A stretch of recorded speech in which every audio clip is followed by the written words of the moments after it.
Look at the corner of your room. You might see a pair of expensive running shoes gathering dust, or a journal on your nightstand, completely blank after page 5. Making a day 1 promise provides an immediate psychological high. In the moment you declare a total life transformation, your brain enjoys the reward of the goal before you've even put in the work. This high is temporary. Day 1 occurs repeatedly every single month, but day 30 remains out of reach. By the second week, the initial excitement vanishes, leaving only the friction of the actual task. Most people respond to this crash with intense self-blame. They assume they lack some internal success gene or that their discipline is uniquely broken. But we need to look at the mechanics of the start. Chronic quitting often signals that the starting strategy itself is fighting against your biology. The repeated cycle of quitting on day 1 stems from a biological mismatch, a strategy that ignores how your brain actually handles new behaviors. Society frames success through the lens of a cinematic montage. We're told that change requires a sudden, explosive overhaul of our entire existence, moving from total stagnation to peak performance overnight. The 0 to 100 error happens when changing your diet, sleep, and fitness simultaneously, causing an unmaintainable vertical effort spike. Craving stability, your brain registers this extreme shift as a system failure. It deploys fatigue, and by day 7, the routine plummets as willpower vanishes. This collapse isn't a sign of a weak character. It's a predictable biological defense mechanism responding to a strategy that tried to do too much, too fast. Consider 2 ways to start. The sprinter goes all in, maxing out their energy on day 1 to get immediate results. The pacer ignores the all-in mindset and executes a tiny, boring daily quota, like sending exactly 2 emails. The sprinter's reliance on a fleeting mood ensures they stop as soon as the excitement fades. The pacer relies on a system.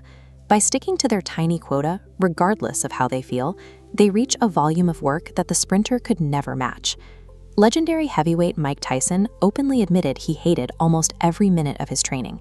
He viewed the repetitive, painful grind as a necessary price to pay for the outcome he wanted. High-level mastery comes from executing the exact same drills for decades, often in complete isolation. Elite performance is the result of tolerating the same boring basics when no one is there to watch or cheer. High performers don't wait for the right mood. They win by learning to tolerate the extreme boredom required for long-term execution.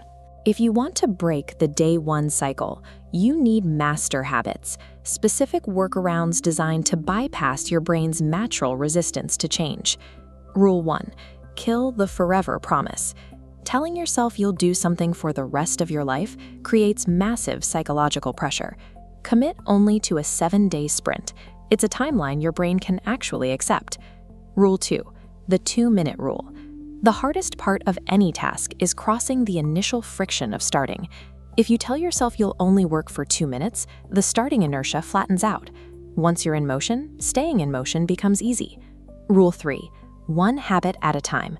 You have limited mental bandwidth. You must automate one single behavior until it's part of your identity before you attempt to stack the next one on top. Rule 4. Logic over feelings. This is the action-first principle. You must act before the mood strikes. If you wait to feel like working, you are letting a temporary mood dictate your long-term results. Rule 5. Drop perfectionism. Executing at 40% capacity on a bad day is mathematically superior to giving 0%. Keeping the momentum alive is more important than the intensity of the single day. Consistency isn't about maximizing your daily output. It is about minimizing friction so you can show up even on your worst days.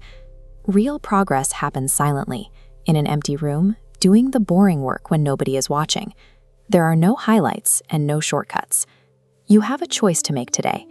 You can continue becoming an expert at repeating excuses, or you can start becoming an expert at repeating execution. Pick one unglamorous micro goal right now and commit to it for exactly 7 days. It's time to finally move past day 1.